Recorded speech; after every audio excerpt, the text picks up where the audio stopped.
Debug menu pour la grille. Donc aujourd'hui, on va mettre en place notre debug menu pour notre grille parce que dans le fond, en ce moment, on peut seulement la spawner et ajuster les paramètres dans l'éditeur, mais une fois qu'on a commencé à jouer, on ne peut plus. Donc, ce qu'on va faire, c'est un debug menu qui nous permet d'ajuster tous les paramètres de notre grille et de nous permettre aussi de la créer ou de la détruire comme on veut. Donc, on est parti. Donc, dans Unreal, la première chose que je vais commencer par faire, c'est faire un peu le ménage dans mes niveaux. Parce que si vous vous rappelez bien, dans les dernières vidéos, j'avais ces planes-là ici pour vous montrer des exemples.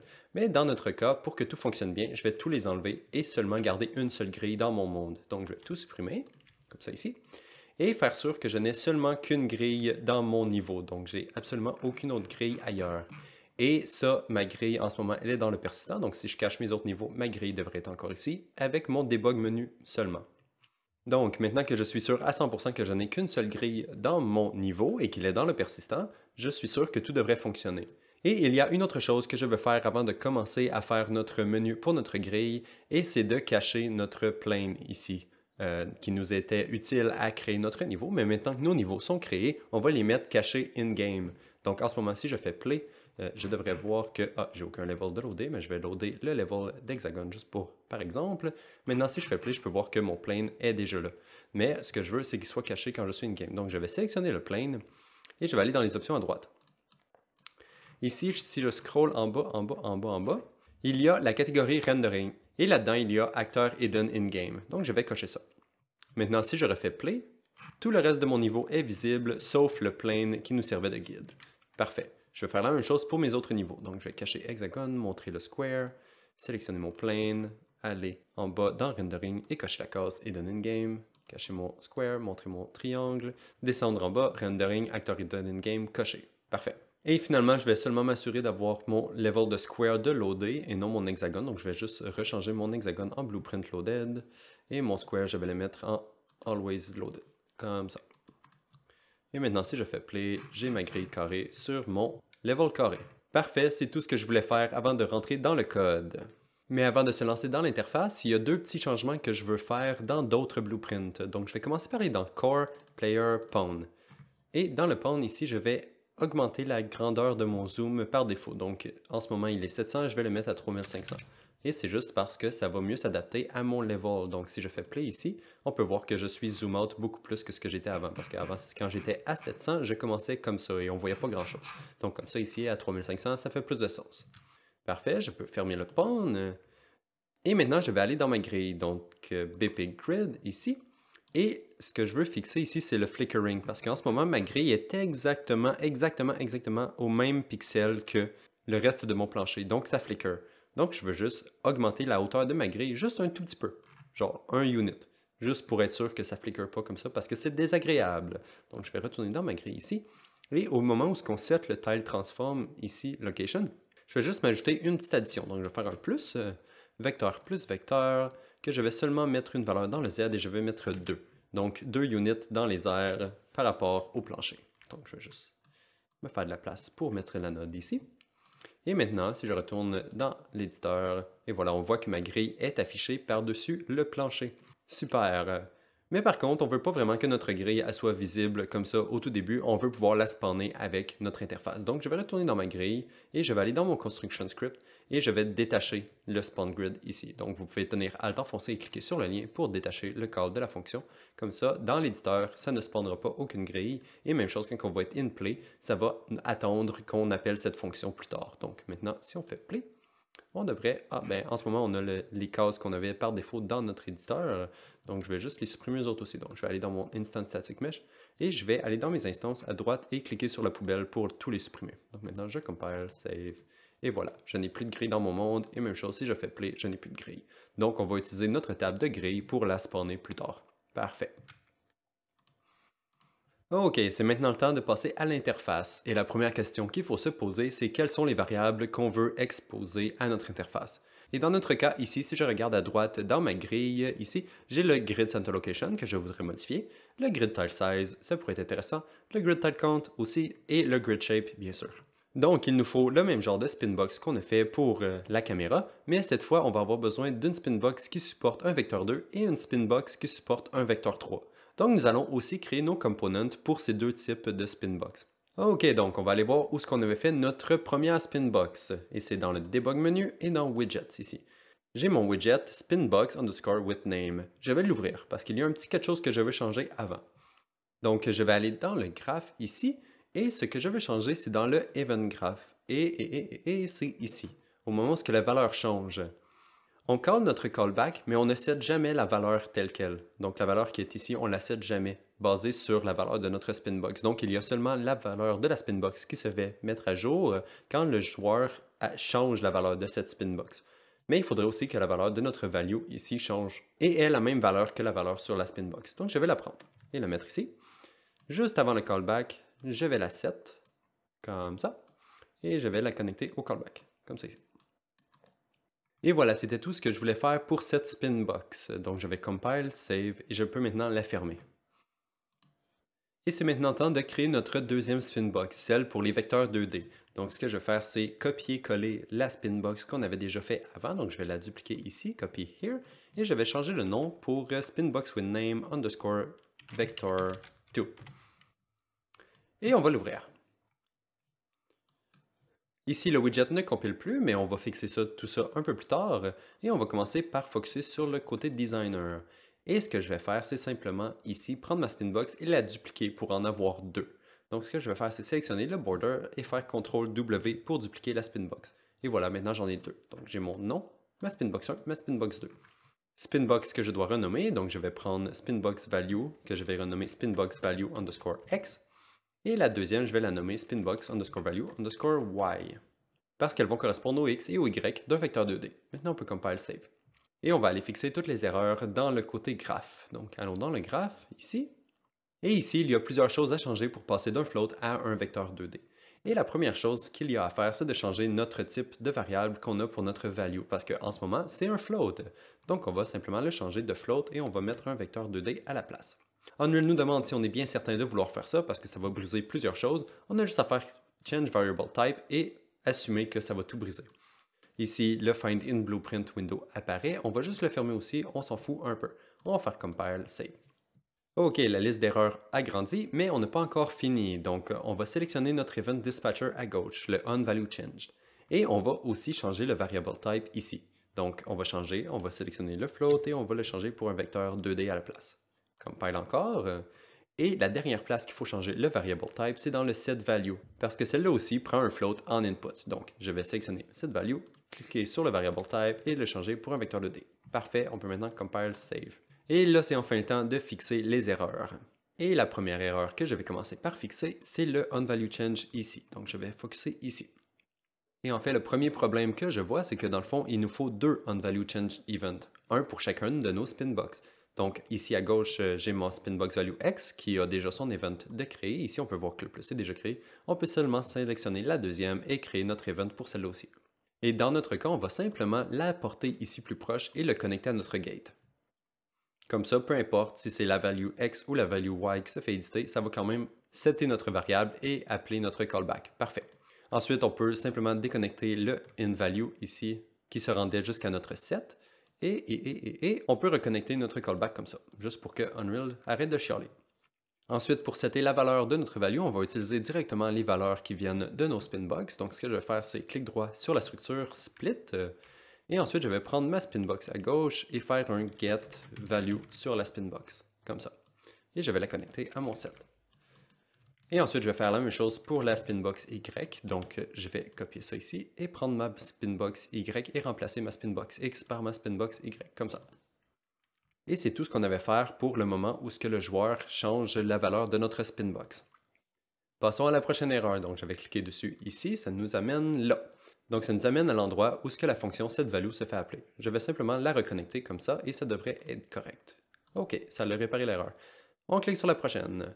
Et ça nous amène à l'intérieur de setValue. OK, je vais me faire un petit peu de place. Et je vais connecter le new value dans le setValue, comme ça. Je vais déconnecter l'ancien. Et ici, maintenant que c'est un vecteur 2D, il faut faire sûr de setter les valeurs pour la spinbox X et la spinbox Y. Donc, je vais juste copier-coller ces deux nodes ici, les connecter à mon setValue précédent et prendre ma spinbox Y pour remplacer ma spinbox X ici. Et pour les valeurs, je vais commencer par supprimer le lien rouge ici qui ne marche pas. faire clic droit sur la pin, la splitter, connecter le X dans le X et le Y dans le Y. Et donc maintenant, à chaque fois qu'on appelle la fonction setValue, ça va setter notre variable et setter nos deux spinbox en même temps. Parfait. Compile, save. On n'a plus d'erreur. Super. Mais par contre, il nous reste encore un petit peu de travail à faire. Donc, on va aller voir l'event graph. Et ce que je veux dire ici, c'est que dans le fond, notre spinbox X, on set ses valeurs par défaut dans le préconstruct. Même chose ici pour ces deux fonctions-là. Ces deux-là ne comptent pas. Celle-là ici et celle-là ici. Donc, il faut faire sûr de setter toutes ces variables-là aussi pour notre seconde spinbox. Donc, on va faire ça. Et à la place de tout copier, toutes ces nodes-là ici, je vais simplement utiliser une for each loop. Donc, je vais me faire un petit peu plus d'espace et je vais prendre mes deux spinbox. Donc, j'ai ma X et ma Y.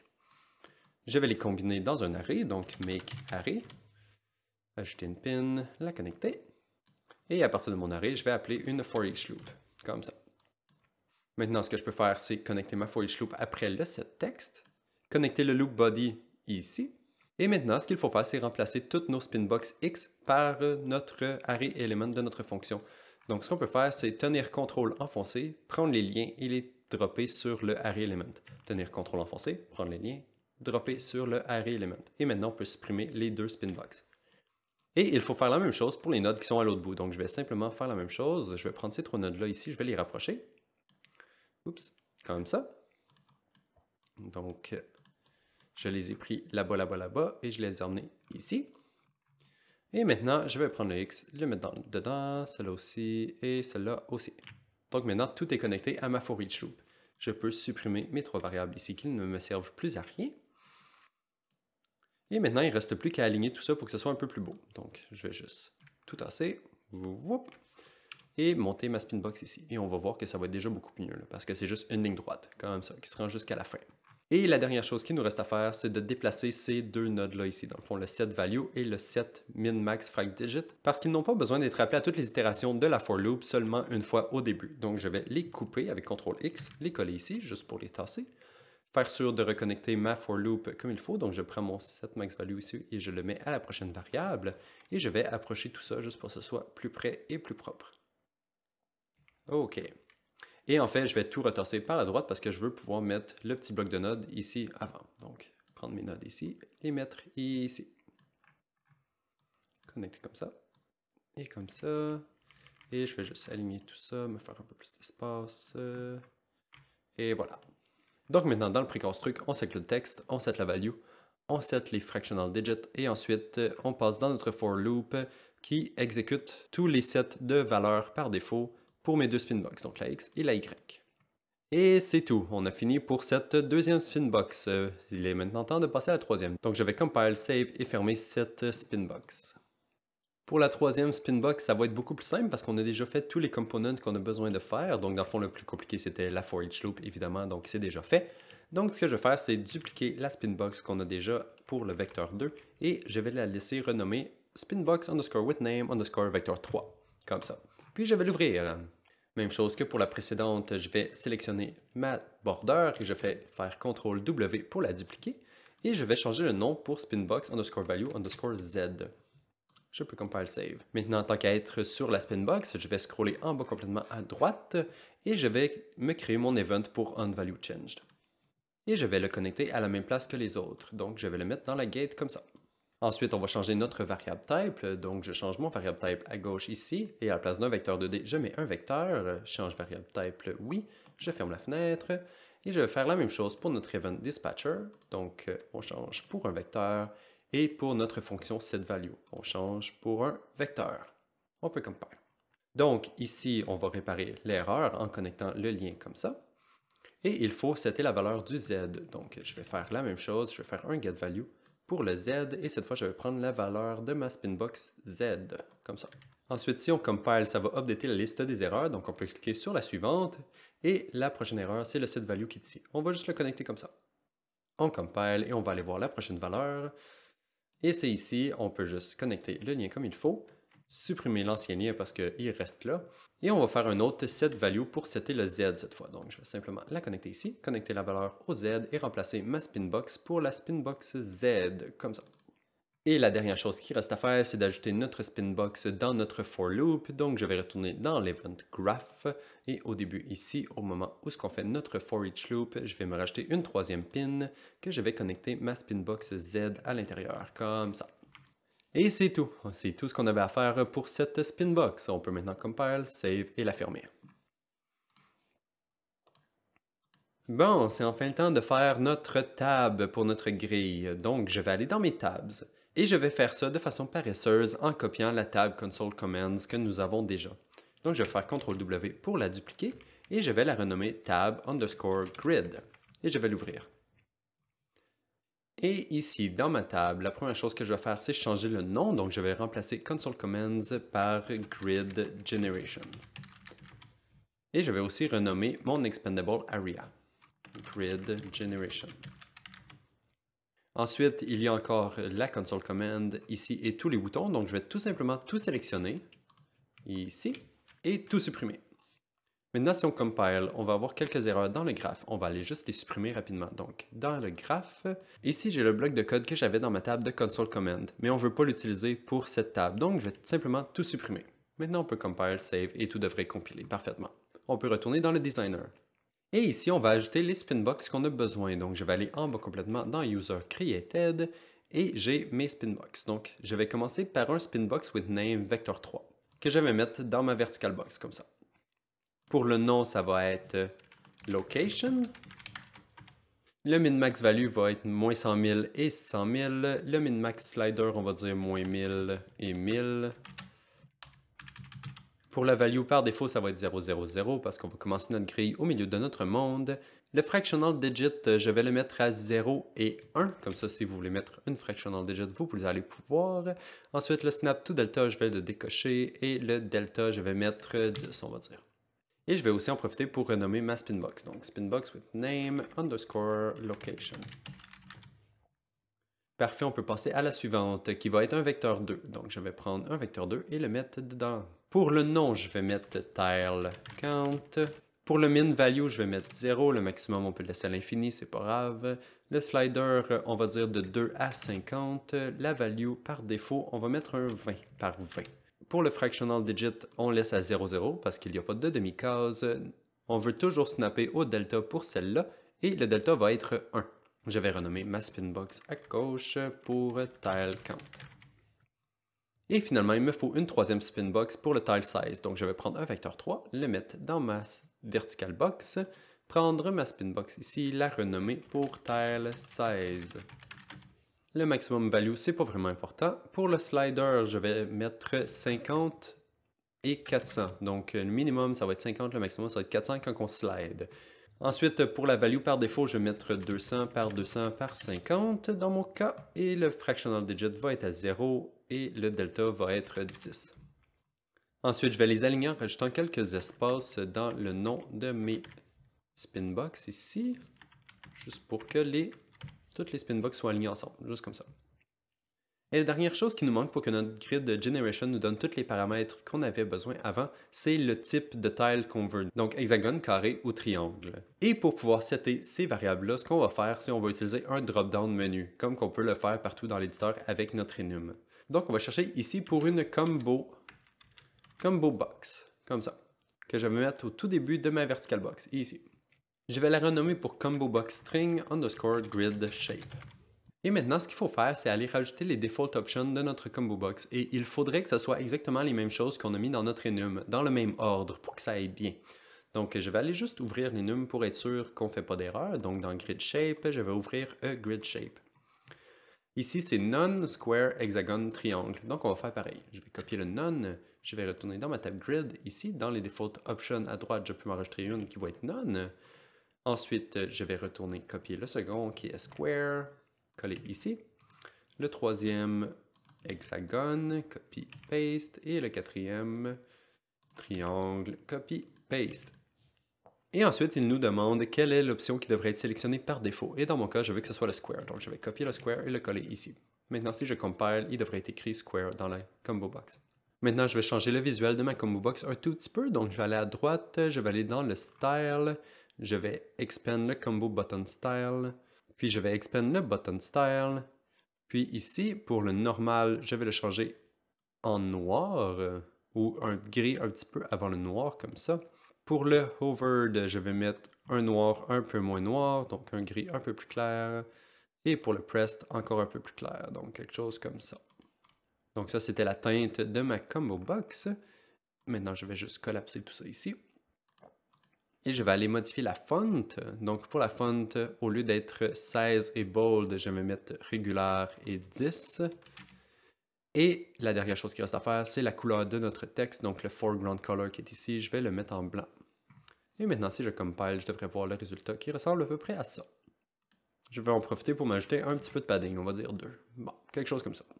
Ensuite, ce qu'on peut faire, c'est faire sûr que notre tab est spawnée dans notre widget de debug menu quand on est dans le jeu. Donc, je vais retourner dans Entry et aller dans Debug menu et ouvrir mon widget debug menu. Et ici, je vais zoomer sur mes tabs et je vais renommer ma tab 3 que j'ai ici. Je vais le renommer pour grid. Même chose, je vais renommer le bouton, donc bouton underscore grid et le texte pour text underscore grid.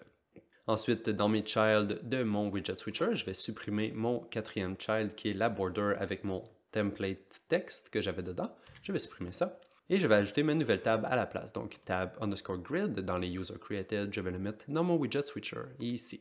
Et finalement, tant qu'à y être, je vais faire en sorte que le tab Grid Generation soit sélectionné par défaut. Donc je vais sélectionner mon widget switcher, aller à droite et le Active Widget Index, je vais le mettre à 3 à la place de 2, comme ça. Maintenant, je peux compile, save, et si je vais in-game, ma table devrait apparaître et elle devrait être visible par défaut. Et voilà, c'est le même behavior que toutes les autres tables. On peut sélectionner des choses et on peut changer les sliders. Mais bon, là, ça fait rien parce que le code n'est pas fait. Donc, allons faire le code. Je vais stop à retourner dans Tab Grid et aller dans le graphe. Et ici, la première chose qu'il faut faire, dans le fond, c'est trouver notre grille. Parce que si on veut demander à une grille, à quelque part, de spawner des cases, il faut savoir à quelle grille on parle. Et dans notre cas, on a une seule grille dans notre monde qui est ici. J'ai mon BP Grid qui est ici. Et on va simplement l'accéder. Et pour ça, on peut simplement faire un get actor of class. Comme ça. Et cette fonction-là, ce qu'elle fait, c'est qu'elle prend le premier acteur du type qu'on veut, donc l'acteur class ici, et va nous le retourner directement. Donc dans notre cas, ce qu'on veut, c'est un BP grid. Donc je vais changer l'acteur class pour BP grid. Comme ça. Et comme cette fonction-là est très coûteuse, comme toutes les fonctions getActorOfClass ou getAllActorOfClass, ce qu'on va faire, c'est qu'on va sauvegarder le retour de cette fonction dans une variable pour pouvoir l'utiliser plus tard. Comme ça, on ne va pas l'appeler à chaque fois qu'on va avoir besoin de trouver notre grille dans le monde. Donc je vais prendre le return value, faire clic droit, promote to variable que je vais nommer grid. Et on va faire cette action-là au tout début quand on crée le widget, donc dans le construct. Donc construct event construct. Comme ça. Donc maintenant, on a une référence à notre grille. Ensuite, ce qu'il faut faire, c'est détecter un changement sur tous nos components. Donc si le grid shape change, le grid location change, tile count ou tile size change, ce qu'on veut faire, c'est régénérer une nouvelle grille basée sur les nouvelles informations qu'on vient d'avoir. Donc on va simplement commencer par créer toutes les events de chacun de nos components. Donc spinbox, on clique sur le plus ici, la deuxième spinbox le plus, la troisième spinbox le plus. Ensuite, pour le grid shape, c'est un combo box, donc c'est pas la même chose. Mais on va quand même avoir un event qui s'appelle onSelectionChange. Et ça se fait appeler quand que la sélection change dans la combo box. Donc on va juste créer cet event-là. Ensuite, je vais les rapprocher tout ensemble. Et en fait, comme elles vont toutes appeler le même code, ce que je vais faire, c'est que je vais juste draguer dans le vide comme ça, aller en bas complètement et ajouter une reroute node comme ça, et je vais toutes les connecter ensemble de cette façon. Et donc, c'est quoi qu'on veut faire quand une de ces valeurs change? Eh bien, c'est changer notre grille. Donc, je vais prendre ma grid ici et appeler notre fonction de spawnGrid, comme ça. Je vais la connecter après toutes les pins qui sont ici. Et maintenant, il faut lui passer toutes les variables. Donc, je vais prendre mon spinbox location ici et je vais faire un getValue, comme ça. Ensuite, je vais prendre mon spinbox de tile count et je vais faire un getValue. Ensuite, mon spinbox de tile size, getValue. Et pour ma combo box, ça va être un petit peu différent, mais c'est quand même simple. Donc, on prend notre combo box, on peut faire un getSelectedIndex. Et comme les index dans notre combo box sont les mêmes que les index dans notre combo box qui est ici quand on essaie de sélectionner notre shape, on peut simplement le convertir de int en enum et ça devrait fonctionner. Donc ce que je vais faire, c'est prendre notre int et le convertir en 2byte, comme ça. Je vais prendre la conversion 2byte et ensuite, à partir de 2byte, je peux le mettre dans mon shape enum, comme ça. Et on peut aller tester ça rapidement. Donc je vais compile save et aller dans mon niveau et faire play. Ici, ma grille n'a pas spawné parce que ma fonction n'est jamais appelée, mais si je change un élément dans mon debug menu, tout devrait apparaître. OK, j'ai changé, maintenant j'ai un hexagone, j'ai des triangles, j'ai des squares. OK, super. Mais ça serait bien que notre grille apparaisse au tout début aussi. Donc, je vais faire stop, je vais retourner dans mon tab grid et je vais collapse ça ici dans une fonction. Donc, je vais faire clic droit, collapse to function, que je vais nommer spawn grid. Et ensuite, ce que je peux faire, c'est prendre cette fonction-là ici et la coller dans le construct, ici. Maintenant, si je compile et que je vais tester, je fais play, j'ai ma grille qui apparaît au tout début. Super. Par contre, les settings qui sont dans la grid generation ici dans notre interface, c'est pas les mêmes qui sont par défaut dans notre BP grid. Donc, il faudrait faire sûr que quand on commence notre jeu, on prend en note les variables qui sont dans notre BP grid déjà et on les met dans notre interface. Un peu comme qu'on avait fait pour notre caméra. Donc, on va aller faire ça. Je vais retourner dans mon tab grille. Et je vais me créer une nouvelle fonction parce qu'il y a beaucoup de nodes qui vont être là-dedans. Donc, nouvelle fonction, et je vais la nommer setDefaultValues. Et ici, on va passer à travers de tous nos components et toutes les variables de notre grille pour les assigner ensemble. Donc, je vais prendre ma spinbox with name location, je vais faire un setValue dessus, que je vais setter en utilisant le grid getCenterLocation. Comme ça. Ensuite, je vais faire la même chose pour le tile count, donc spinbox tile count, set value, et je connecte le grid tile count que je prends de ma grille, comme ça. Ensuite, même chose pour le tile size, donc je viens ici, je prends mon spinbox tile size, je set la value en passant le grid tile size comme ça. Et finalement, pour le grid shape, c'est différent parce que c'est une combo box. Donc, je prends ma combo box, je fais un set selected option que je peux connecter ici. Et ensuite, à partir de ma grille, ce que je peux faire, c'est get grid shape et le drag directement dans option, comme ça. Unreal va convertir notre enum en texte qui devrait fonctionner vu que c'est les exact mêmes textes qui sont dans notre combo box. Parfait, donc maintenant il faut juste faire sûr que cette fonction-là est appelée. Donc je vais aller dans mon event graph, je vais prendre mon setDefaultValue ici, que je vais appeler dans mon construct juste avant le spawn grid. Comme ça on update les variables avant de spawner notre grille. Comme ça, maintenant on compile save et si on fait play, ma grille est seulement 10 par 10 comme elle était écrite dans mon BP grid. Parfait. Bon, ok, tout semble fonctionner parfaitement. Si on bouge notre grille, elle bouge. Si on change le tile count, elle change. Et on peut même changer le grid shape pour les autres. Mais par contre, si vous essayez de changer le grid shape pour none, ça nous fait juste plein d'erreurs parce qu'on essaie de setter notre grid shape à none. Donc, à la place, quand que notre combo box, ici, on sélectionne none, on devrait simplement détruire la grille et non en spawner une nouvelle. Donc, on va aller juste faire ça rapidement. On va faire stop. Et on va aller dans notre tab grid et au moment où on spawn notre grid. Et ici, ça va être simple. Je vais commencer par juste descendre ça ici et je vais me tasser ça un peu à gauche. Et dans le fond, ce que je vais faire, c'est prendre mon enum ici et regarder égal enum, celui-là ici. Donc, si c'est égal none, on va appeler destroy grid au lieu de spawn grid. Donc, je vais faire un if, connecté à mon spawn grid. Si c'est false, on va continuer de spawner notre grid comme avant, donc on ne change absolument rien. Mais si c'est true, ce qu'on va faire, c'est prendre notre grid et appeler destroy grid, comme ça. Comme ça. Maintenant, ça devrait fonctionner. On devrait ne plus avoir de grid quand on choisit l'option none et ça ne devrait pas nous faire d'erreur. Donc, on va faire compile save et retourner play. Maintenant, on a notre grid square, hexagone, triangle, ça fonctionne. Et si on change à none, la grille disparaît et on n'a pas d'erreur. Parfait. Et le deuxième problème que nous avons ici est actuellement relié aux performances. Donc juste pour vous montrer, je vais retourner dans le Comment tab et je vais cliquer sur Stat FPX pour montrer mon FPS dans le coin en haut à droite. Et maintenant, si je retourne dans Grid et que je décide de scrub dans mon tile count, mettons je scrub dépasser 50. Ok, là on peut voir vraiment que j'ai des gros lag spikes. 27, ça lag. 50, ça lag. 20, 30. J'ai des gros lag spikes. On peut voir vraiment ça froze. Donc c'est pas bien. Mais par contre, c'est quoi qui arrive si je clique sur la spinbox et que j'écris 100? Aucun lag spike. 200. aucun lag spike. 300, aucun lag spike. Un petit. Mais quand même, c'est beaucoup mieux que même quand j'étais à 50, je laguais beaucoup, à 20, ça laguait. C'était pas génial. Mais donc, pourquoi est-ce que quand j'écris un chiffre dans ma spinbox ici, je lag beaucoup moins que quand je fais simplement scrubber, même si j'ai beaucoup moins de cases ici? Eh bien, c'est simplement parce que la spinbox ici update à chaque frame. Donc, ça veut dire que tant que vous avez votre curseur dans la spinbox et que vous êtes en train de bouger votre souris, si la valeur de la frame actuelle est différente de la valeur de la frame précédente, le callback va se faire appeler. Et dans notre cas, ça force la grille à se régénérer au complet. Et c'est évidemment pas très bon de régénérer notre grille 60 fois par seconde, par exemple. Donc, ce qu'on va faire, c'est ajouter un petit délai entre le moment où on change notre variable dans l'interface et le moment où notre grille est régénérée. Comme ça va limiter la quantité de fois que la grille peut être générée par seconde. Et au lieu de générer 60 grilles par seconde, peut-être qu'on va en générer 5. Et ça fait déjà beaucoup plus de sens. Donc, on va faire stop et aller dans notre tab Grid. Et en fait, je vais aller dans le Designer parce que je veux me rajouter une nouvelle Spinbox. Donc, je vais aller dans mes User Created à gauche, scroll jusqu'en bas et prendre une Spinbox with Name. Cette fois, ça va être un float. Et je vais le mettre entre ma Combo Box et mes autres Spinbox, ici. Donc, pour le nom, je vais écrire Gen Delay, quelque chose comme ça.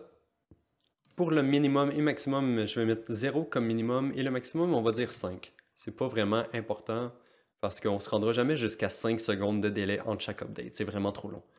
Maintenant, pour le slider, je vais y aller entre 0 et 0.5 parce que vraiment, même en haut de 0.5, c'est beaucoup trop.